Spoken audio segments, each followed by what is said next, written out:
So what about finishes? You had told me one night this story about the wood used in the Stradivarius violins and the chloroform getting leached out. Well, what happens is that everybody's tried to understand what's going on with the Stradivarius violin and why they sound so good, and there's no doubt that they do. And so a lot of the speculation is around the finish. And there's a professor at Texas A&M that has made his entire livelihood on just trying to understand what's going on with the Stradivarius finish. My theory is, and I kind of read about in this book that was published back in the 1880s, and I don't know if it's true or not, but basically part of that wood was left in salt water or was intentionally soaked in salt water to keep bugs from eating it. But somehow, some way, it got salt water in it. When the salt water got onto the spruce, it ate everything but the chlorophyll out. And so basically, when you take wood and you remove all the sap out of it, you essentially just have a real nice lattice work of the cell structure left.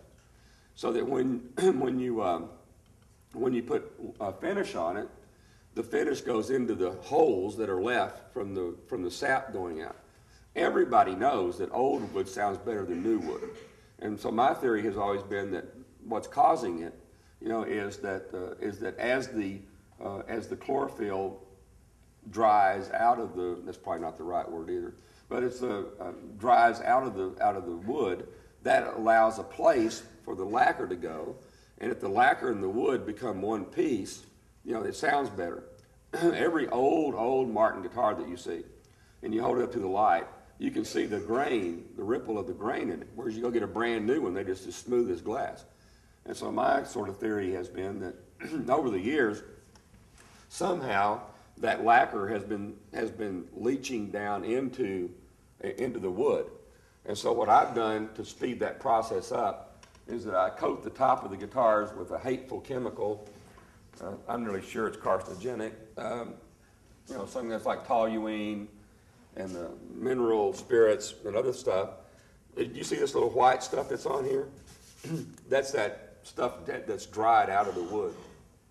And so over the years, I leave this in here